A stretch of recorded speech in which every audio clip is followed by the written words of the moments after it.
عدخا يقلل له السلام أبجزها إلل إلل إلل إلل إلل يغرن بحال تلازمتيها زوناتنا نبتاح علي لسان الصغار وخعت مقبر صار الأهوات قرات ما يتكالو لهم يلن شويت عرر وديلو نامرو خينات شرحخان قنايكان جهنم سختت مران ملس أبزناهنا نقدت تبلا الله مو تبلا الله قلت تبلا الله قر تبلا الله مريد شنقر عرو سليعو قوانو زتلله مفتح بيتو شيطو وحيو دم زدقله دولار تقول بيبو كفأت تمهلله أبقفو نهبنا تمن زتقلله يا كل تبلا الله مريد يا كل حريت ود حريت قلنا نبحري قلنا نمذري قدام سحدركا رديدو كبهري إنك إيدا يحزن إيدك محبني حادنت مزمورنا بحد نغني سلام تخطاتلتنا إذا channel كما تكونوا تبوك تكونوا ناي وترو تمنيتنا يوم لومون كم وترو نخلنا كم هرزغل أقداسنا زلوا عمقات زلوا فلتتن حبريتان كنرينا مچم أبزوبانا كسع كندينا يوصاي حيلتات ويون زوم سوبر باورز بحالو زقبرو زلو نوصنا كايدان كال درجة يبتحي زلو أبي أحمد أبي إثيوبيا بزنقدو عندارا كايدا ويون نخالو بزقسقس منقدي expansionist ويكان يمسفعفح المناتو نبعلو بتزقبرو حوي كلبلب جميرو خمزلو كنرينا إذا دما عبدركو خيتمتي وزلو صلاي كسع كندي كقعر وعلالو حاد عب مجلس ون أوتي لازم مجلس إذا دما بزعت انتناك وهبلو جمير له بتن حيالات بحالا بقربونا زلوا عبيت هجرات ون لأنها شركة نموحس زخدو زلوا نتزوبا حرقا ودي غولو أبقى بحر زقبر زنبرة وين عقات يوم زلوا بحوتي أمريكا كال سيلو كتبوا حسيبات زنبرة تحكي كوز جمير له إتا مركب نايمن يعني راب كبابينا تغطي لازلا انتهي كخد كونيا نسوون كنرينا إثيوبياويان ترام تمسيو انتهي كقاتمم كم زغل بزعبو كزارب جميرة مالو سلازي بزو حسف حزر له حبري تنرينا لايك مكبار سبورت مكبار مساي مغصال دما ناي وطر أقداس نزلو كونيو مجمريا جن بزيا أقداس زلا نسو أقداس نزلو نزي زوبانا زملكت كباكمية Beltisanian, a Greek flag, Greek-owned oil tanker carrying approximately 1 million barrels of crude oil was attacked by Iranian-backed Houthi crude vessels. We are aware of a third party that attempted to send 2 tugs to the vessel to help salvage, but they were warned away by the Houthis and threatened with being attacked. I told you earlier this week how Houthis attacked. زعبنتينا نزارب زلنا أبز حلف فيديوناتي حبريتاي بكم نيري حنت مركب أب كبابي أي بحرنا هجر إيرترا ويون أبتي بحرنا نبلو أبتي كبابتي تحريما خمزلا زي مركب زيا أمريكا حبريتا كتب كلا وي معرباو ميديان تايلو ريبورت جيرمير نايجريخ كم زخونت نايجريخ نداري حيزات خيزنا برد كم سهرمتن أو وشت أدما راشاويانن كمون كالو زيغاتات كم زنبرو كروناتانا تمركب زنكساقس زنبرو دي حيرز واتز ولا حقتين اتم حوتي سلامتايم هريمما انتايو تعلامانيرو زبل حبريتا كل جزء دونغي تحقد واتس نجمري أمريكا نتحبريتا كتيريا تفتن سلازي زتسم واتسنا حكم ناي أمريكا ديفنس سكر ناي ديفنس سبوكس بيرسون مالتيو نسو كم زبو زلو تحبريتا كابي زبقاس مغانو مني تسقبرو يزقلا زلو نسو زبلو زلون اتحقن حجي سمعوا بزي The Houthis and threatened with being attacked. I told you earlier this week how Houthis' attack on a British commercial ship carrying oil had caused huge worry for the US administration and its allies in the West, as suggested by desperate response from none other than Anthony Blinken. You can watch this video here. Precisely that. Addressing media representatives, Pentagon's أجنتاينا نرزلنا እቲ እዚ ኢንዲፐንደንት ጆርናሊዝም ዝበሃል ወይ እውን ዜጋታት ዝገብርዎ ዘለዉ ጋዜጠኛነት ነቲ ሓቂ ንሱ እዩ ዘውፅኦ ዘሎ እዛ ኣብ ዝሓለፈ ናይ ዓዲ እንግሊዝ ነዳዲ ዝፀዓነት መርከብ ተቃፂላ ነይራ ብዙሕ ኣዘራቢ ኩነታት ኮይኑ ነይሩ ሕጂ ድማ ናይ ግሪክ እያ ተቃፂላ ትበሃል ዘላ ናይ መን እያ ተመርከብ ሑቲ ዝገብሮ ዘሎ ንዓና ዓብ ስጋኣት እንድዩ ነቲ ዞባና ዓብ ስጋኣት እዩ ትፈጥር ዘሎ ግን እቲ ኩነታት ድማ ኤርትራ ድማ ምስቲ መትከል ናይ ሑቲ ዘሰማምዕ ነጥቢ ስለ ዘለዋ ዝኾነ መግለፂ ኣይትብን እያ ዘላ ولا ون ريسك كل وزغ الكونتات نهلو خلو اوكي حجي نقاتل اتحقق كمي زخون زلو زغ دايزي كن رينا spokesperson Major General Pat Ryder revealed that the ship was the said British ship was Delta ship was carrying a whopping 1 million barrels of crude oil. He said it was on its way to Greece, but there are various reports claiming that this was on its way to Israel. Anyway, coming back to the حدش ريبورت زوت زلو ግን እዚኣ መርከብ ተሃሪማ ዘላ ነዳዲ ተሰኪማ ዝነበረት ከባቢ 1 ሚሊዮን በርሚል ዝኾነ ነዳዲ ተሰኪማ ዝነበረት ናበይ ትኸይድ ነይራ ናብ እስራኤል እያ ትኸይድ ነይራ ኩሉ ግዜ ናብ እስራኤል ዝኸይድ ዝነበረ ናብ ዓዲ እንግሊዝ ወይ ናብ ካልእ ኢሎም ስለ ዝቕይርዎ ነቲ ሑቲ ከም ገበነኛ ክገብርዎ ከም ግብረ ሽበራ ክገብርዎ እዮም ዘልዩ ዘለዉ ሑቲ ዝበሃል ግን በቲ ባሕሪ ዝሓልፋ ዘሎ ናይ ቻይና መራኸብቲ ኮይነን ናይ ራሻ መራኸብቲ ኮይነን ኣይትንክፉን እዮም ስለምንታይ ንሳቶም ኣብቲ ቀዛ ዝግበር ዘሎ ኩነታት ኢት ስለ ዘይብሎም ናይ ኣሜሪካ ናይ ኤውሮፓ ብፍላይ ምስ እስራኤል ርክብ ዘለዎ እንተ ኮይነን ተን መራኸብ ግን ይሃርምዎን ከም ዘለዉ ትክክለኛ ድዩ ትክክለኛ ኣይኮነን ብዙሕ ክትዛረበሉ ትኽእል ኢኻ እቶም ሑቲ ግን ኣብቲ ናቶም ገማግም ዘሎ ብፍላይ ሕጂ ድማ ወላ ካብ ገማግሞም ርሒቑ ናብ ኤርትራ ቀሪቡ ዘለውን ክሃርሙ ይኽእሉ እዮም እቲ ዕላማ ናቶም ግን ኣጋይን ንፁር እዩ ናብ ምስ እስራኤል ምትሕሓዝ ንዘለዎ ጥራዮም ዝሃርሙ ዘለዉ ምስ ኣሜሪካ ከምኡ ድማ ምስ ዓዲ እንግሊዝ ምትሕሓዝ ዘለዎ ምክንያቱ እዚኣቶም ኣብቲ ቀዛ ዝግበር ዘሎ ኩናት ኢዶም ስለ ዘለዎም ግን ኣሜሪካ ኣብዚ ዙርያና መዓት በይዝ እንዲ ዘለዋ ስለምንታይ ነዚ ክትከላኸሎ ዘይከኣለት እንታይ ትፀገም እዚኣ ሪፖርት እዚኣ ከስማዓኩም እየ እዚኣ ድማ ካብቲ ዘለዎ ክምለሳ እያ እዛ ናይ ቀይ ባሕሪ ምክንያቱ ምሳና ምትሕሓዝ ስለ ዘለዎ ካብኡ ንላዕሊ ግን ስፍሓት ዘለዎ ሓበሬታ ንርኢና Few people in the Western world know about Djibouti, but Djibouti is one of the most important, dangerous, and hot geopolitical country in the world because all the powerful countries of the world have military bases here. If you look at the map of Djibouti, you will see an American military base here, which is the only American military base on the entire African continent. Similarly, there are 2 French military bases here, and right next to the French base is the Japanese military base, which is Japan's only foreign military base in any country. Next to Japan, on this side, is the Italian military base. Similarly, there is also a French naval base here, with German and Spanish soldiers camps right next to it, and then on the opposite side there so እንታይ ንርኢ ኣለና ኣብዚ እዚ ቦታ እዚ እቲ ወታደራዊ ቤዛት ናይ ኣብ ጅቡቲ ዘሎ ኢና ንርኢ ዘለና ዳርጋ ነፍሲ ወከፍ ሓያል እየ ዝበላ ሃገር ኣብ ጅቡቲ ቤዝ ከም ዘለዎ ስለዚ ኣሜሪካ ዓበ ቤዝ ኣብ ኣፍሪካ ዝዓበየ ቤዝ ናታብሎ ቻይና ኣብ ኣፍሪካ ይኹን ኣብ ሙሉእ ዓለም ካብ ሃገራዊ ወፃኢ ዘሎ ቤዝ ዝዓበየ ኣብሎ ጃፓን እቲ እንኮ ቤዝ ወታደራዊ ዘለዋ ኣብ ጅቡቲ ዘሎ ፈረንሳ ክልተ ቤዝ ኣለዋ ጀርመን ኣለዉ ስፔን ኣለዉ ጣልያን ኣለዉ ስለዚ እዞም ኩሎም ሃገራት ኣብዛ ንእሽተይ ጅቡቲ ተኣኪቦም ኣለዉ እንታይ እቲ ዕላማ እንታይ እዮም ዝደልዩ ዘለዉ እዚ ኩሉ ቤዝስ ከለኸ ሑቲ ከመይ ገይሩ ንቀይሕ ባሕሪ ተቆፃፂርዎ ኣሎ ንቐፅል ክንርየና ተመሊስና ክንርየና እዚ ጉዳይ then on the opposite side there is a large Chinese naval base as well. Similarly, the governments of India, Russia and Saudi Arabia are also so ኣብዚ ረይቦም እተን ሃገራት ከመይ ኢለን ቤዝት ኮይነን ኣለዉ ኣሜሪካ ኣብ ጥቃ ጃፓንን ፈረንሳን ኣለዉ እተን ኤውሮጳውያን ሃገራት ድማ ኣብ ሓደ ቦታ ተኣኪበን ኣለዋ ቻይና ካብን ፍንትት ኢላ እያ ናታ ቤዝ ገይራ ዘላ ተወሳኽቲ ድማ ካልኦት ሃገራት እውን ስዑድ ዓረብ ድዩ ቱርክ ድዩ ራሻ ድዩ ካልኦት እውን ኣብዚ ቦታ እዚ ቤዝ ደልዩ ነይሮም እዚ ጉዳይ እዚ ግን እናተዓልየ ይኸይድ ኣሎ ናይ ሱዳን መራሒ ንቻይና ከይዱ ኣሎ ክንርኢና ተወሳኺ ካብኦም ርሕቕ ኢላ ኣብቲ በርበራ ዝበሃል ድማ ኢትዮጵያ ቤዝ ክትገብር ትፍትን ኣላ ኢማራት ድማ ዓበ ቤዝ ኣለዋ ነቲ ወደ በርበራ ምስ ሶማሊላንድ ኩሉ እዚ ንሪኦ ዘለና ቅድድም ኣብ ጅቡቲ ዘሎ ጅቡቲ ጥራይ ስለ ዝኾነት ኣይኮነን ኣብቲ ቦታ እቲ ኤርትራ ዝኾነ ይኹን ኣፍ ደገ ስለ ዘይትህብ ዘላ እዩ እምበር ኤርትራ እውን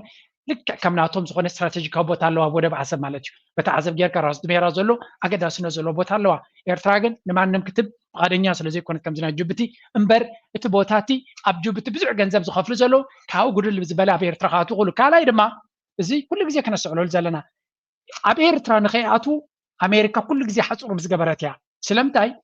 ኤርትራ ልዑል ኣገዳስነት ዘለዋ ዝርግሐ ስለ ዘለዎ ናይ ጅቡቲ ንእሽተይ ነጥቢ እዩ ኣብ ጅቡቲ ድማ ካብቲ ጅቡቲ ዘሎ ቤዝ ናይ ኣሜሪካ ናብ ሑቲ ክትክሱ ኣይተፈቅድን እያ ዘላ ካልእ እቲ ኣብዚ ከርእየኩም ከለኹ እቲ ባሕሪ ናይ ኤርትራ ክትርእይዎ ከለኹም ፅንሒልና ክንርዮ ኢና እቲ ዝርግሐ ናቱ ጅቡቲ ንእሽተይ ቦታ እዩ ዘለዎ ኤርትራ ግን ን1,000 ኪሎ ሜትር ዝተዘርግሐ ኣፍ ደገ ባሕሪ እዩ ዘለዋ ስለዚህ ኣብ ኤርትራ ዘሎ ቤዝ ሓለዋ ንክገብር ንቀይሕ ባሕሪ ንግዲ ንከውሕስ ዝበለፀ ዕድል ይዘውህብ እንታይ ክብለኩም ኢለ እቲ ኣብ ጅቡቲ ተሓፂሩ ዘሎ ኤርትራ ምስቲ ኩነታት እቲ ምስቲ ዘለዋ ተነፅሎ ናወፀት ምስ ከደ እቲ ኩነታት ክሳዕ ክንደይ ንኤርትራ ንኣድቫንቴጅ ናታ ክፃወት ዝኽእል ፀጋታት ከም ዝኾነ ክንፈልጦ ክንክእል ኣለና ስለምንታይ እዞም ኩለን ሃገራት ካብ ሙሉእ ዓለም ብፍሉይ ኣብዚ ተኣኪበን ኣለዋ ድማ ብግምጣሉ ክትሪኦ ከለካ ንኤርትራ ዘለዋ ኣገዳስነት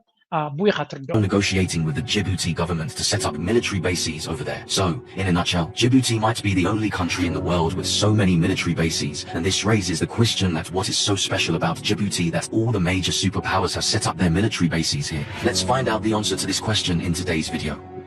Now Djibouti's importance lies in its geographic location. Djibouti is located directly opposite of Yemen, to the west of the Bab el-Mandeb Strait. The Bab el-Mandeb Strait is a narrow 28-kilometer passage through which all the sea vessels coming from the Indian Ocean enter the Red Sea, cross the Suez Canal, and then exit into the Mediterranean Sea, from where they reach all the European countries. So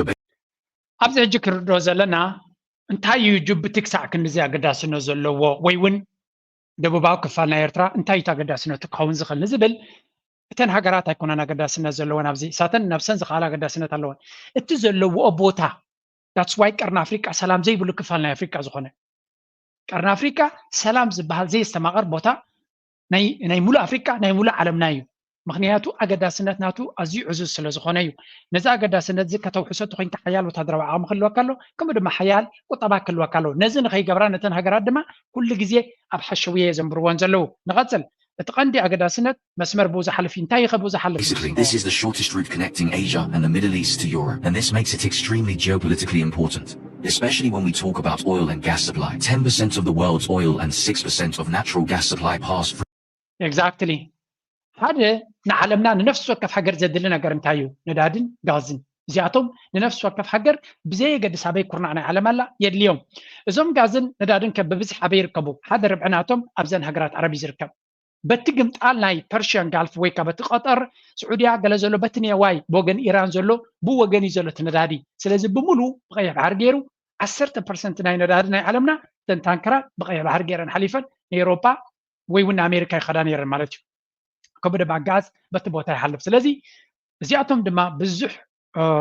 ነዊሕ ጉዕዞ እንተጌርካሎም ነቲ ቁጠባ ረበሻ ዝፈጥሩ ኢንፍሌሽን ዝፈጥሩ ስለ ዝኾኑ እቲ ዝቐረበ መንገዲ ብቀይሕ ባሕሪ ስለ ዝኾነ እዩ እዚ ድማ ነቲ ቀርኒ ኣፍሪካ ኩሉ ግዜ ርግኣት ከም ዝስእን ዝገብርዎ ዘለዉ ኩላተን እተን ኣብዚ መስመራት ዘለዋ ሃገራት ዳርጋ ናይ ደገ ምትእትታው ኣለወን ወላ በዓል ግብፂ እውን ተኾንካ ኣሜሪካ ነዊሕ ዓመት ኣብቲ ፖለቲካ ናቶም ኢድ ኣለዋ እዩ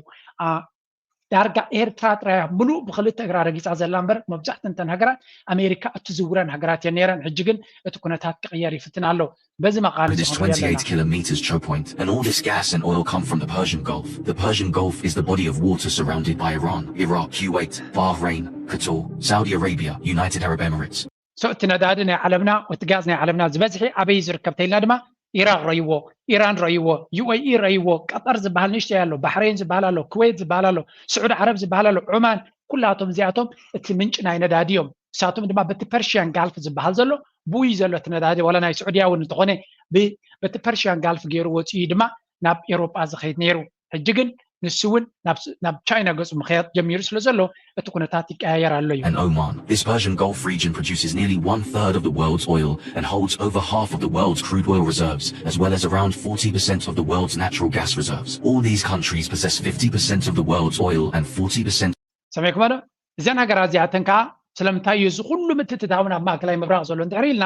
50 ሚታዊት ናይ ዓለምና ሪዘርቭ ናይ ነዳዲ ኣብዚ ዞባ እዚ ዘሎ ኣብዘን ሃገራት ዓረብ ማለት እዩ 40% ናይቲ ናቹራል ጋዝ ቃዝ ንብሎ ድማ ኣብዚ ቦታ እዚ ዘሎ እዚ ከዓ ሓደ ካብቲ ዝለዓለ ጠቕላላ ነዳዲ ዘይብሉ ዓለም ኤውሮጳ እዩ ናብ ኤውሮጳ ክኸይድ ዘለዎ ቤን ገይሩ ዝኸይድ ብቀይሕ ባሕሪ ገይሩ በዝናትና ባሕሪ ገይሩ ዝኸይድ ስለዚ እዚ ወዲ እዝን ኣብ ገመት ብምእታው እቲ ናይ ቀይሕ ባሕሪ ኣገዳስነት ልዑል ኣገዳስነት ኣለዎ ኣብቲ ላዕሊ ምሕንቆት ናይ ስዊስ ካናል ዝበሃል ግብፂ እያ ዘላው ግብፂ ድማ ናይ ነዊሕ ዓመት ናይ ኣሜሪካ መሻርክቲ እያ ሕጂ ናብ ቻይና ገፃ ክትከይድ ትደልላ ምክንያቱ ቻይና ብዙሕ ገንዘብ ኢንቨስት ትገብረላ ስለ ዘላ ግን ቀሊል ክኸውን ኣይኮነን ግብፂ ናብ ኢትዮጵያ ትኸይድ ዘላ ድሕሪ ኢልና ክንሪኦ ኢና በዚ መቓን ግብፂ ክሳዕ ክንደይ ንኣሜሪካ ኩሉ ግዜ ክትሕዛ ዓቕሚ ከም ዘለዋ ኢትዮጵያ ግን ወላ ሓንቲ ዓቕሚ የብላን ንኢትዮጵያ ንኣሜሪካ ክተወዳድረሉ ትኽእል ኢትዮጵያ ምናልባት ንኤርትራ ከተሕዘልኩም ይኽእል እየ ስለትብል እያ ናብ ኢትዮጵያ ትበፅእ ዘላ ኣሜሪካ እምበር ምስ ግብፂ ክወዳደሩ ከሎ ኣሜሪካ كل جزء نجيبس يوم كمرسو سلمتاي تزعبي محنقنا عالمنا سويس كانال أب جبت سلزلو سلز جبتي استراتيجية واجد سنة ناتا قصر حدين أمريكا بعالم كره خلو بوما قام تحت كتورة كلا خدمة اتي دبوا كفالناتو شو زي نعلمنا نقدر ما نبي قصي زخيز الحجي عند أجد سنة زلو زي مسمر زين ماني زجدس نتشاينا نجابان نكوريا كالو تجارات هندي كلاتهم نبقى بحركة مسخلو زي تبوتهم نابز مسكوني هجي اتي نزار بلو زلنا أبزوبانا قاتي مزولت أجم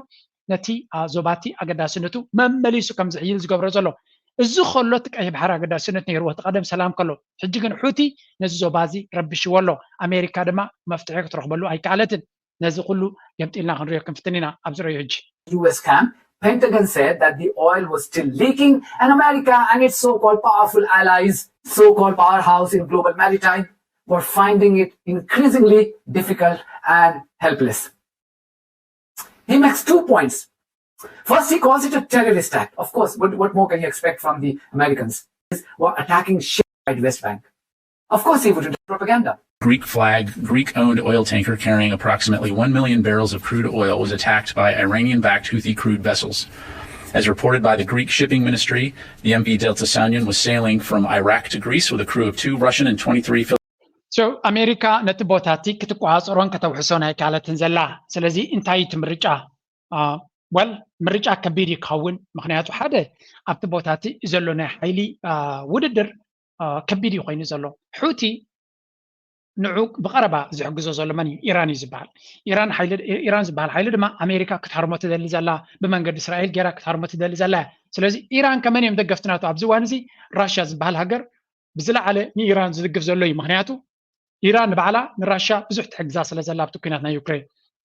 كالاي تشاينا زبال كالاي عند عقداس ويون قدام يكون طبعا مشاركتنا إيران تشاينا يو سلزي تشاينا كانت تدللا نقدناتا ولا كنت ستنكف انتلو عندما يتنكف على بزوي النقدي أمريكا ينفليت أمالو أمريكان يوروباني تنكف سلوزلو نتك سارا زقات مازلو تشاينا وحماتا تمتبلا لا سلامتاي نا أمريكا زداخم كساب زخوني تشاينا تساقم يبليني أتبدالا أمريكا أبكالك الشكل كلا تشاينا مواز وقت فترة لا يتدلني هزلا إذا خابين رؤيا لنا لن كانت تراقيبا مع اللوكلت يوم مرحتي أزر أرباناتهم أمريكا طوام قناتا نزين تحرقينو تشاينا كتت حوابرة خمزة تدللا Beijing now, where US President Biden's national security advisor is wrapping up 3 days of high-level talks, including today's rare meeting with one of China's top generals. Jake Sullivan's talks with General Zhang Yujia were cordial, but ناي أمريكا ناشنال سكيورتي حلافي ويون كان دعم مخاري نهاجراود إحنا ناي أمريكا جاك سليفان ناب تشاينا زجبرو ناي سرح مبتح مسألة عبيتي لعلوات حلفتنا يتحجر تساتيفي تراقيب نيرو تراقيب ترايقنا يكونن زقو دايزي حد نجر كجبرو له ميز بهذا أمريكا جن نتشاينا كندي حما خسيبات الله خمسة لا سمعوهم تتعبيتنا تومن تاكايدا included a warning that the United States should stop, quote, collusion with Taiwan. Sullivan stressed the importance of stability in the Taiwan Strait, even as China is embroiled in separate security disputes with US allies Japan and the Philippines. انتهينا نرزق لنا بزي نيبا حق زقرم كنتاتنا نرزق لنا أمريكا نتشاينا عبدر كويتا مزيا نتا تايوان تبهال دسيت بمعتا حيل بمهاب أصوارات بمهاب جنزب بمحقاز قال شقر تاقاتي من تشاينا بينجي رح نفشفش الفترة الله نا أمريكا صرارحا بوليسنا تا كل زين تايو ننفسه كف حقر عبزوريا بومبيات تخل الله نزخونة حقر بعلم زلا كتزقع تخل بومبنات اللوا سلازي ناي تشاينا دما حط قدم زي تايوان زبالي من راشا تاب نوح يوكرين مخانفة اللي تأمنيرهم يوكرين راشا أي مسمر سلا تبلز نبرت يوكرين ناب نيتو اندراتيو سراويت ناي نيتو أب أفدقنا خمس سلوزغوني إزيك أي مسمري لما ميرم كاب إسراتات ثلاثة عام جميرم أمريكا قد أي مسمر زبال سلازي قد سو نادفو أبتا أي مسمرات يب ناي تشاينا أي مسمر دما تايوانيا أمريكا دما نزك أي مسمر زي كالسالي نخص قروة نتشاينا أما فرهم زركبو تشاينا قد فليت أمامالو أمريكا أسيرهم لهم كم زلوا فليت أمامالو بكل من قدي بقطبة بوتهدراوي بكل من قدي سلازي تشاينا تقبر الله نتنا أمريكا ما فنترى أوجن كي أتوت كم يجرى أمريكا قد عقد دماء كده ملات زيد ما تجيم تشاينا أمريكا تفاني تشاينا كت حتران تتو كتبلان كده خلا ቻይና ድማ መጠን ግዜ ዝወሰድናሉ መጠኑ ኣሜሪካ ብናትና ፀገም ዘይኮነ ብናቶም ፀገም እናደኸሙ ክኸድዮም ንሕና ድማ እናሓየልና ክንከይድ ኢና ሽዑ እቲ ውግእ ንኣሜሪካ እውን ከዋፅእ ኣይኮነን ዝብል ስትራቴጂ እዮም ዝኽተሉ ዘለዉ እዚ ከዓ ካብ ቃላቶምን ኣካይዶምን ንሪኦ Sullivan was the first US National Security Advisor to visit China in 8 years. DW's East Asia correspondent James Chater reports. China's top diplomat Wang Yi in talks with US National Security Advisor Jake Sullivan. It's the first trip of an American National Security Advisor to China since 2016. In recent years, these two officials have met several times in third countries, often to stem spiraling tensions between the two superpowers. ኣብዚ ሕጂ ነቲ ቀንዲ ኣገዳስነት ናይዚ ስቶሪ እንታይ እዩ እዞም ክልተ ሓያላት ሃገራት ብምርኻቦም ወላ እውን ዕውዝ ዝኾነ ርክብ ኣይግበሩ ምርኻቦም ጥራይ ፅቡቕ ነገር እዩ ምክንያቱ ክዘራረቡ እንተኽኢሎም እቲ ክግበር ዝኽእል ፀገማት ንግዚኡ ድሓን ክኸውን ይኽእል እዩ እቲ ናይ ኣሜሪካ ፀገም ግን ንቻይና ኣብ ቻይና ጥራይ ኮነን ጠጠው ከብለዋ ደልዮም ዘለዉ ቀንዲ ኣብ ኣፍሪካ እዩ ሓደ ካብኡ ድማ ናይ ሚድያ ፕሮፓጋንዳ ጀሚሮም ኣለዉ ናይ ሕፅረታት ሃገራት ኣፍሪካ ምስ ቻይና ዘለዎን ዝምድና ጠጠው ከብልዎ ከም ዘለዋ ኣብነት ናቱ ሕጂ ኣብዚ ራእዩ ሓደ ሓንቲ ሃገር ምስ ቻይና ዕምቆ ዘለዎ ዝምድና እናገበረት ትኸይድ ዘላ ኣብዚ ለንቀነ ድማ ንኣሜሪካ ኣሰንቢዳቶም ዘላ እዚ ሃገር እዚኣ ስምዑ ሕጂ Hello and welcome. We start with Nigeria. Amid a worsening economic crisis, the West African nation has turned to China for support. Nigerian President Bola Tinubu will meet his Chinese counterpart Xi Jinping during a visit to Beijing next week. The two leaders will be discussing cooperation on the economy, agriculture and technology. Tinubu's agenda includes site visits to two major Chinese companies, Huawei Technologies and the China Rail and Construction Corporation. እዚ ትሪእዎ ዘለኹም ፕሬዚደንት ናይ ናይጀርያ እዩ ናይጀርያ ማለት ከንታይ እዩ ብመቃል ናይ ኣሜሪካ ፖሊሲ ክትሪኦ ከለካ ናይጀርያ ማለት አንከር ስቴት እዩ ክንደይ አንከር ስቴትስ ኣለዋ ኣብ ኤሮጳ ኣብ ኣፍሪካ ኣሜሪካ ንዓለም ክትገዛ ከላ አንከር ወይ እውን መልሕቕ ትብለን ሃገራት ኣለዋ ሳተን ድማ ፕሬዚደንት ኢሳያስ ብዙሕ ግዜ ዝገልፆ እዚ ኣብ ኢንተርቪዋት ናቱ ኣብ ምዕራብ ኣፍሪካ ናይጀርያ እታ ቀዳመይቲ ንመቆፃፀሪ ናይ ኣፍሪካ ከም በይ ዝጥቀሙላ ሃገር ናይጀርያ ድሕርያ ድማ ጋና ክልተ እዚአን ከም ናይ ኣሜሪካ መዋፈር እየን ኣብ ጋና ኤርፖርት ኣሎ ኣሜሪካ ጥራይ ትቆፃፀሮ ኢልና ናይጀርያ ድማ ኣብ ናይጀርያ ዝምረፅ መራሒ ይኹን ፖለቲከኛ ምስ ኣሜሪካ ርክብ ዘለዎ እዩ ኣሜሪካ ድማ ነቲ ኢኮዋስ ዝበሃል ኣብ ናይጀርያ ጌራ ብምቡ ጌራ ነቲ ምዕራብ ኣፍሪካ ክትቆፃፀሮ ትፍትን ናብ ምብራቅ ክንመፅእ ከለና ኢትዮጵያ እያ ነይራ ሎሚ ግን ናብ ኬንያ ተቐይሩ ኣሎ ኢትዮጵያ ነይራ ድሕርያ ኬንያ ነይራ ሕጂ ግን ኢትዮጵያ ኬንያ ቀዳመይቲ ኮይና ኣላ ኢትዮጵያ ድማ ካልይቲ ማለት እዩ እዚኣተን ነቲ ናይ ኣሜሪካ ፅልዋ ንምስፍሕፋሕ ዝጥቀሙለን ቤዝስ እየን ማለት እዩ ንሰሜን ክንከይድ ከለና ግብፂ እዩ ግብፂ ናይ ኣሜሪካ ቤዝ ነይሩ ንሱ ንባዕሉ ናብ ቻይና ክኸይድ ይፍትን ኣሎ ኣብ ታሕቲ እንተመፂና ድማ ደቡብ ኣፍሪካ እዩ ነይሩ ደቡብ ኣፍሪካ ድማ ንባዕሉ ናብ ራሽያን ናብ ቻይና ንኸይድ ኣሎ ኩለን እተን ኣሜሪካ ናታ አንከር ስቴት ዝበለተን ናብ ቻይና ገፀን ይኸዳ ኣለዋ ኢትዮጵያ ዝዓበየ ርክብ ናቱ ናይ ቁጠባ ካበይ ዝመፅእ ካብ ቻይና እዩ ዝመፅእ ኩሉ እዚ ኢንፍራስትራክቸር ኣብ ኢትዮጵያ ዘሎ ቻይና ኢድ ቻይና ዘለዎ እዩ ወፍሪ ናይ ቻይና ዘለዎ እዩ ግብፂ ኣሜሪካ ዝኩሉ ምስኦም እናተሰርሐት ከላ እቲ ዝበለፀ ትሕተ ቅርፂ ናቶም ግብፂ እያ ትሰርሖ ዘላ ኖ ቻይና እያ ትሰርሖ ዘላ ስለዚ ግብፂ ኣካል ናይ ብሪክስ ኮይኑ ኣሎ ኢትዮጵያ ኣካል ናይ ብሪክስ ኮይኑ ኣሎ ናይጀርያ ኣካል ናይ ብሪክስ ክኸውን ከም ዝኽእል እዩ ዝንገር ዘሎ ሕጂ ድማ ንቻይና ነቲ ዘለዎም ፀገም ቻይና ክትሕግዞም ናብ ቻይና ከይዶም ኣለዉ ደቡብ ኣፍሪካ ድሮ ናይ ነዊሕ ኣካል ናይ ብሪክስ ብምዃን ምስ ራሽያ ምስ ቻይና ዝሰርሕ ዘሎ ኣሜሪካ ኣብተን ንሰን ትቆፃፀረን ዝነበራት ሃገራት እውን ክሳዕ ክንደይ ትኸስር ከም ዘላ ህያው ኣብነት እዩ እዚ ከዓ ሓደ ካብቲ ናይቲ ኣሜሪካ ኣካይዳ ፖሊሲ ውፅኢት ስለ ዘይብሉ ለውጢ ስለ ደየምፅእ ካብ መዓልቲ ናብ መዓልቲ ሃገራት ኣፍሪካ ንዑና ገደፋ ናብ ካልእ መንገደን ይደልያ ከም ዘለዋ ንርኢ Tinubu will also meet with 10 CEOs of major Chinese companies across sectors, from oil and gas to information and communications and financial services. Tinubu, who is the chairperson of the regional bloc ECOWAS, will also be attending the China-Africa Cooperation Summit in Beijing, along with other African leaders. Now, the visit comes at a time when Nigeria is seeking investment. ኣብዚ ቀረባ እዋን ዝካየድ ቻይና ኣፍሪካ ኮኦፐሬሽን ዝበሃል ንሱ ድማ ሓደ ዳርጋ እዚ ኤሮጳ ትገብሮ ሃገራት ኤሮጳን ኣፍሪካ ራሽያን ኣፍሪካ ኣሜሪካን ኣፍሪካ ገይሮም ርክብ ዝገብርዎ ኩሉ ካበይ ተበጊሱ ቻይና ምስ ኣፍሪካ ካብ ልባ ንክትሰርሕ ዝገበረቶ ኮንፈረንስ ካብኡ ተቐዲሑ እዩ ቻይና እያ መበገሲት ናታ ቻይና ድማ ምስ ኣፍሪካ ርኡይ ዝኾነ ስራሕ ክትሰርሕ ስለትደልያ ኣብዚ ለንቀነ ሓንቲ ኢንተርቪው ረኺበ ነይረ ህያው ኣብነት ክሳዕ ናይ ቻይና ምትሕብባር ክሳዕ ክንደይ ዕምቆት ከም ዘለዎ ኣፍሪካ ነዚ ድማ ምዕራባዊ ዓለም ከመይ ገይሩ ክቕይሮ ከም ዝፍትን ዘሎ ብዚያ ስመስከ accused China of using the Belt and Road Initiative to set up that trap for African countries. What do you think? The Western countries, they are the ones who made Africa a dirty trap. for more than 60 years since independence in Africa. No African country has made major progress in terms of economic development. But only in the last 40 years of China's development, we've made big strides. እዚ ዘረባ እዚ ኣብ ምዕራባዊ ሚድያ ክመፅእ ኣይደልይዎን እዮም እንታይ እዮም ዝብሉ ቻይና ንኣፍሪካ ብዕዳ ጌራ ትሓንቃላ ዴት ትራፕ ይብልዎ ከምዚ ተለቅሖም መሽዑ ወደቦም ትወስድ ወይ ባሕሮም ትወስድ ወይ ገለመለ እናበሉ ፕሮፓጋንዳ ቻይና ንኣፍሪካ ንኸይትሕግዛ ዝግበር ብፍላይ እቲ ናይ ምዕራባዊ ሚድያ ቢቢሲን ሲኤንኤንን ዝሰምዕ ነዚ ዘረባ እዚ ክተፍኣልካ ዝፍትን መን እዮም ከነቲ ሚድያ ቢቢሲን ሲኤንኤን ከናይ መን ሃገራት እዩ እተን ንኣፍሪካ ብወቅዒ ገዚአን ዝምዝምዛን ሰርቃን ዝነበራ ክሳብ ሎሚ ድማ ዘይፀገባን ዘይወድኣን ሃገራት ንሳተን ዝገብርዎ ዘለዋ ፕሮፓጋንዳ እዩ ቻይና ንሃገር ኣፍሪካ ገዚኣቶ ይትፈልጥን እያ ወይ እውን ኣብ ልዕሊኡ መግዛእቲ ወታደራዊ ፀገም ፈጢራ ይትፈልጥን እያ ንሓንቲ ዘይፈጠረት ሃገር ከም እቶም ዝገዝኡ ዝነበሩ ሃገራት እቶም ዝሰርቁ ዝነበሩ እቶም ዝምዝምዙ ዝነበሩ ሃገራት ነዚ ሃገር እዚኣ ንሳያ ክትምዝምዘኩም ትመፅእ ዘላ ክብሉ ከለዉ እቲ ኣፍሪቃዊ ክሳዕ ክንደይ ኣብ ሓንጎሉ ፕሮፓጋንዳ ናይ ምዕራብ ኣትይዎ ከም ዘሎ ነቲ ናቶም ድምፂ ከስምዕ ይፍትን ነቲ ከጋጥሞ ዝኽእል ዕድል ድማ መስዋዕቲ ወላ ነቲ ብዓይኑ ዝርዮ ዘሎ ኮይ ከኣምን ዘይክእል ንኣብነት ኢትዮጵያ እዛ ኩላ ኢትዮጵያ ጎረቤትና ብቐረባ ክንዛረብ ቻይና ኩሉ እዚ ትሕተ ቅርፂ ኣብ ቻይና ኣብ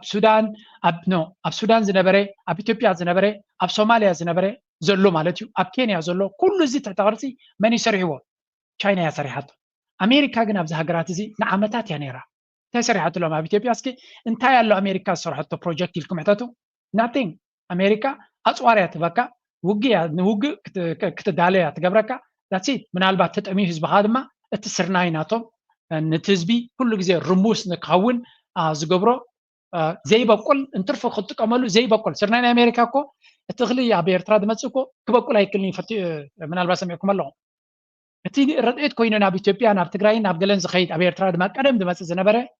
ከም ዘይበቁል ኣብ ግራት ደርቢኻዮ ኣይበቁልኒ ስለምንታይ ከም ዘይበቁል ገይሮም እዮም ሰሪሖም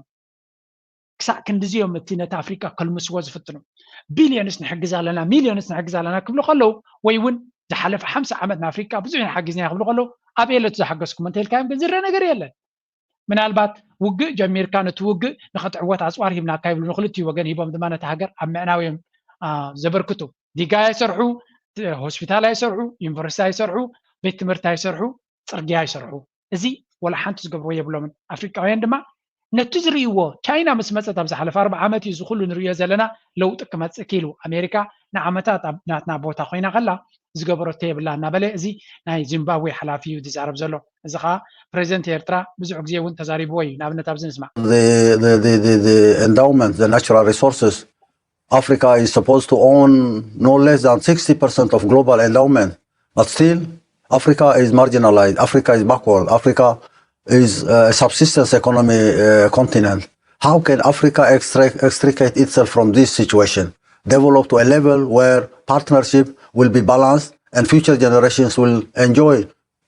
programs of change. What I mentioned in terms of sectoral and industrial programs is probably focus on a bilateral issue. Without addressing these multilateral, global and continental issues, it wouldn't make sense to have these bilateral programs. So እንታይ ዝብል ዘሎ ፕሬዚደንት ሲያስ ኣብዚ ኣፍሪካ ብዙሕ ፀጋታት ኣለዋ ኢና ንብል ኩሉ ግዜ ሓቂ ድማ መሬት ይኹን ኩሉ ፀጋታት ኣብ ዓለም ዘሎ እቲ ዝበለፀ ኣብ ኣፍሪካ እዩ ዘሎ ተፈጥራዊ ፀጋ ማለት እዩ ነዳድዩ በሎ ወርቁ በሎ ኩሉ ኣፍሪካ ግን ካብቲ ጉዳይ እቲ ክትወፅእ ኣይከኣለትን ዝሓለፈ 5,600 ወላ 10 ዓመታት በሎ ሰው እቲ ንመጀመርያ ናይ ኣፍሪካ ትንሳኤ ዝረኣየሉ ዘሎ ዝሓለፈ 40 ዓመት 20 ዓመት 30 ዓመት እዩ እዚ ፓላሶታት ኤርፖርታት ዝረአ ዘሎ እሱ ድማ ምንጭ ናቱ ሓደ እዩ ቻይና እዩ ሕጂ ድማ ኣገለገለ ድማ ራሻ ትገብሮ ዘላ ወፍሪ እዩ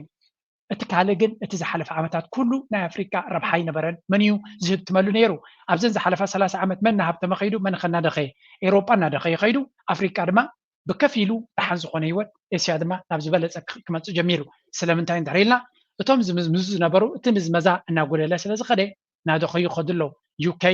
ኤሮጳ እናደኸዩ ይኸዱ ኣለዉ ኣሜሪካ ውን ቱ ሰም ኤክስተንት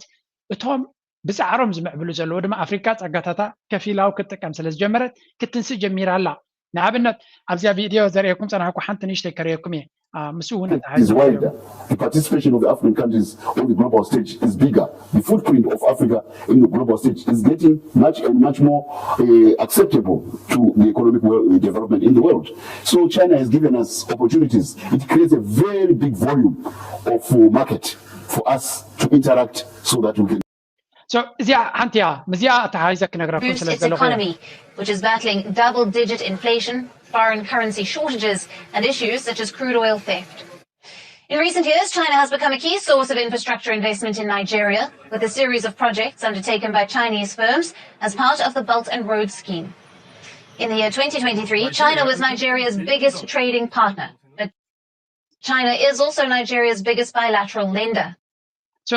كل جزية كنرخ لنا هجرات أفريقيا بتفكر بيزنس ناتن كتباناتن ناب تشاينا زغن عيو زخا كاب زيرو استبقسا كم زي كونن كله تحت غرس نريو زلنا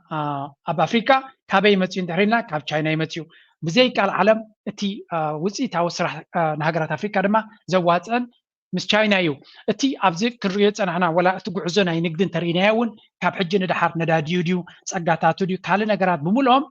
كاب أفريقيا أنتو خينهم عند بوتهم نتشاينا يو تشاينا يعتقزوا زلات سقاطات لذي مس تشاينا زلو نقدي لنفس وقت حجر نوسخه نعبيه زخي زليو that's why هجرات أفريقيا كل أتوقرناتن زبز حجزي ناب تشاينا قصو نابون خي جبراد مع أمريكا بكل من قدي انكفاتنا جبرت شجرنا فترة نتسقم تجدد اللنزلا تيزلو استراتيجي كواجد سنتنا يتزو بنادما بز مقانترينا إيرترا مسمن شركنا تلو عندهريلا مستنا قد استي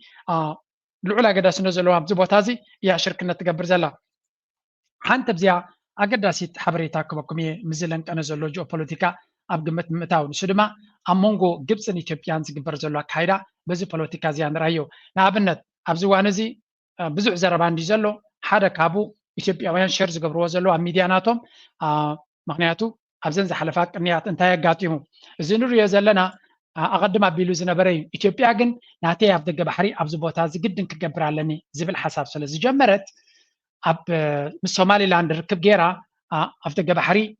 ببنجد صومالي لاند كركب يلا هذا جزء جميرانيرا السودما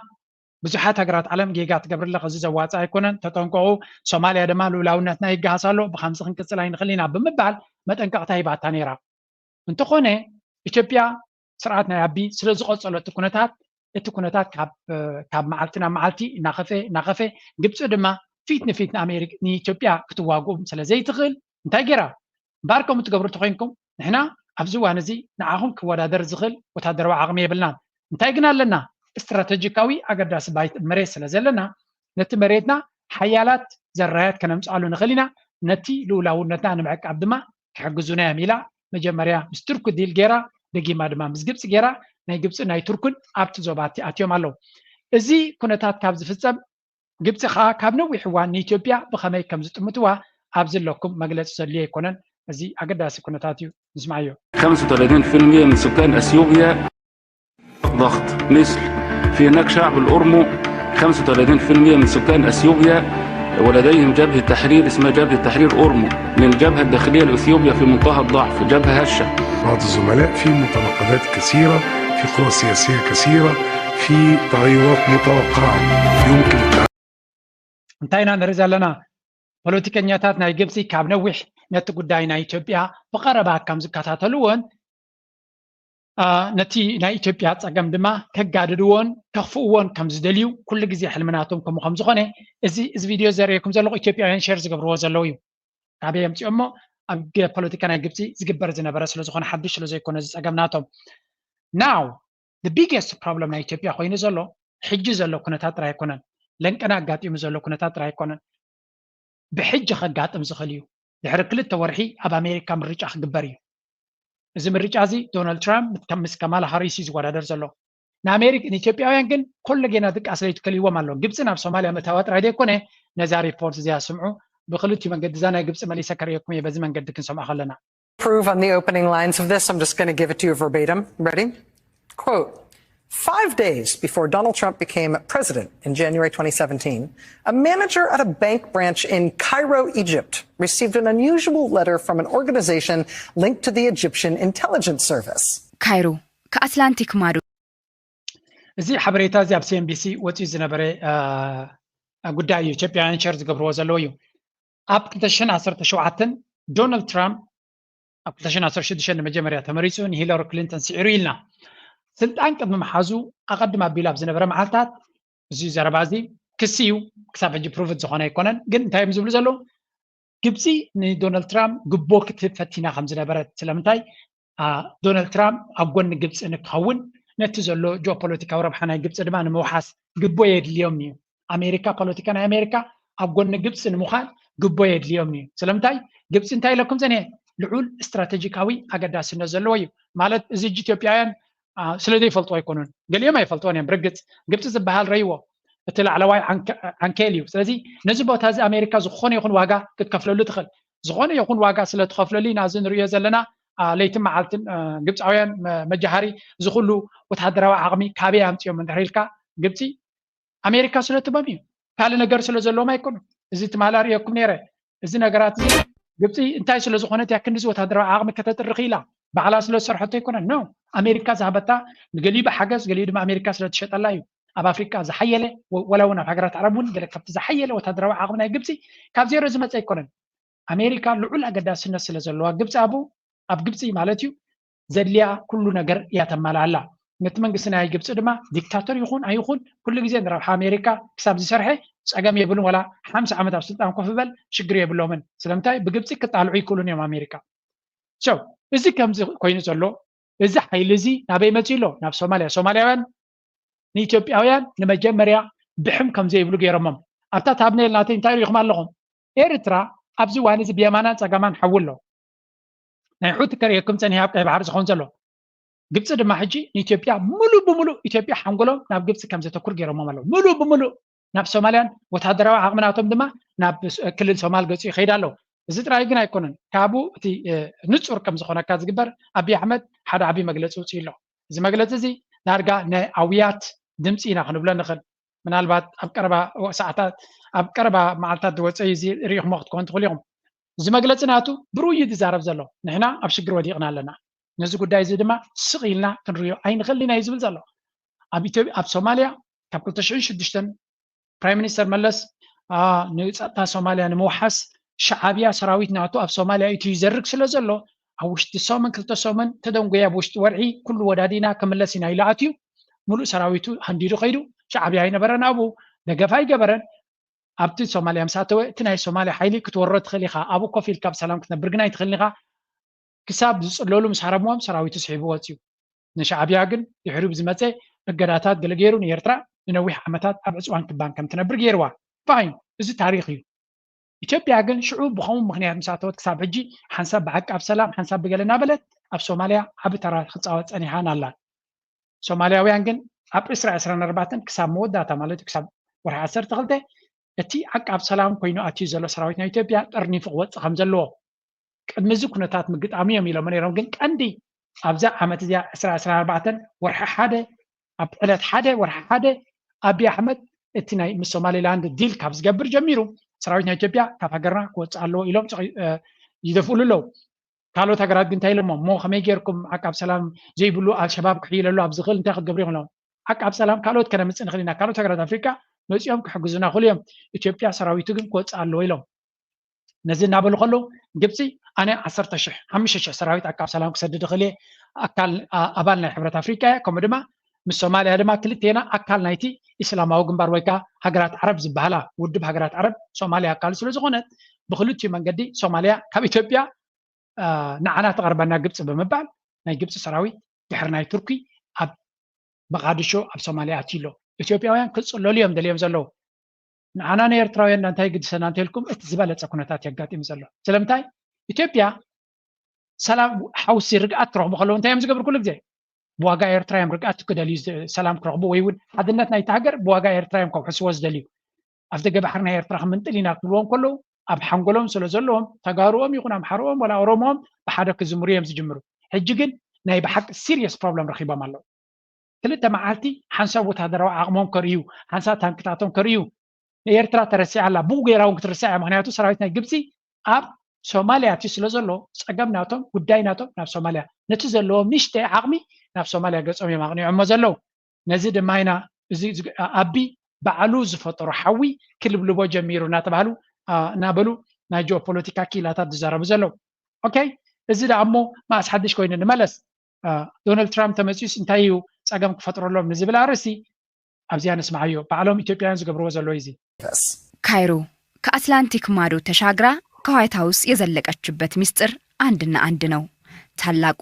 የህዳሴ ግድብ። የቀድሞ የአሜሪካ ፕሬዝዳንት ዶናልድ ትራምፕ በአንድ ወቅት ግብጽ ከፈለገች ግድቡን ልታፈነዳው ትችላለች ሲሉ በመናገር ጉዳዩ የበርካቶች ፍላጎት ያለበት መሆኑን በአደባባይ ማረጋገጣቸው ይታወሳል። It's a very dangerous situation because Egypt is not going to be able to live that way. And they'll end up blowing up the dam. And I said it and I say it loud and clear. They'll blow up that dam. زي دونالد ترامب ديغا مصبر كايو جبس انتا كتكون كم تخلونا يقدسونيم هذا كابتوم ناي دونالد ترامب بوليسي ناتو عدل كحم معطوخينو انصار دونالد ترامب تخول مغنيات دونالد ترامب ناي عايشو سانون كوسن سخل مخانو اب زحلف 4 عامات ناي محضروا ريناينا كابتوم تنكولنياتات بوليتيكنيات ناي امريكا تزحاشسيو انت حمقه از عجز بالزاربه زلو زخونه بوليتيكنيا يزاربوني بتينكم قدف ونتي ديغا نتي قدبنا يا من يخاطبلو زنايا هداسي قدب زبلوا وي ونتي اباي زبال غيرد زبال مالتي نعيو ندحر قبسي دي سمع اثيوبيا ندحر دي سمعون كاينوم نقبسي زناغرام زلو مساي قبسي مراحي زارب زلو نو مساي السودان مراحي زنبره شعيد زارب زلو سودانن قبسن بحد اندي نيرد ندحر اثيوبيا دي تسمعكم كاينا ويون كتررادا دي تغلط خوينا بتديغاتي بتينكم قدفو شعو عدلكم تريو نابلي مخرج بامزلو نزيا سلاز فلتيهم دما ابي احمد ناتو كادرتاتن دونالد ترامب نفس سلطان تمليسو حماق اقاطمهم كم زخليهم زفلط بفلاي مسنا جيو بوليتيكا منقسقاس جبسي ابزوانز عبي حيلي زلوا نامريكا بغورراك تحزات تغليا اندحر دليتاتنا زيت قبرو خينكم از ناتنا صلوا نچاينا كنبينا كلهم خليهم امريكا دما زخونه يكون تدري وخن قبرلكمنا صلواناتنا ابت بوتا سلامتاي اب اسرائيل زلو عقرقر بزيناي جبس حقس حنط قبر يكونون ስለዚህ ግብጽ ሉዕላ ገዳስነት ይዘለዋን አሜሪካ ድማ አመንጎ ኢትዮጵያን ግብጽን ምረጹ ተባይሎም ሚቲ ካብ ሚቲ ንግብጽ እዮም ክመርጹ ማንያት ካብ ኢትዮጵያ ወላ ሓንቲ ዝረኽቦ ጂኦፖለቲካዊ ረብሓ የለን ዳትስ ዋይ ከም ስለዝኾነ አንከር ስቴት ናብ ኬንያ ቀይሮም ዘለው ካብ ኢትዮጵያ ወነታ ሃገር ኢትዮጵያ ትድፈድልዮም እያ ምክንያቱ ናብ ኤርትራ መደናደኒ ስለተጠቕሞም እምበር አሜሪካ ምስ ኤርትራ ርክብ ተትገብር ኢትዮጵያ ምረሳዕታ ነይራ ናተርዲትኩም እዩ ምክንያቱ ቁጠባዊ ሽርክነት ምስ ኢትዮጵያ ዲል የብሎምን ሰም ወላ ሓንቲ ዝረአ ነገር የብሎም ቻይና زياده بኢትዮጵያ ህዝብ ስለዘለዋ ናብ ኢትዮጵያ ገዳስነ ዘለዋ ቻይና ግን ኤርትራውን ተገድሰ ክልቲኦም እዮም ዘገድስዋን ቻይና ነፍስ ወከፍ ሃገር ያተገድሰን ቻይና ናይ ንግዲ ሃገር ስለዝኾነ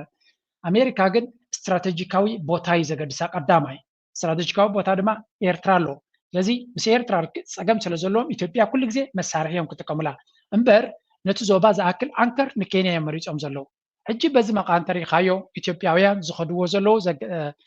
ዝስምዖም ዘለው ስጋት ልዑል ላዕሊ ደረጃ ይበፅሑ ዘሎ ዳትስ ዋይ ንመለስ አቢ አሕመድ ክገብሮ ዝኽእል እንታይ እዩ ነዚያ ፅሕፍቲ እዚያ ብዙሓት ሰባት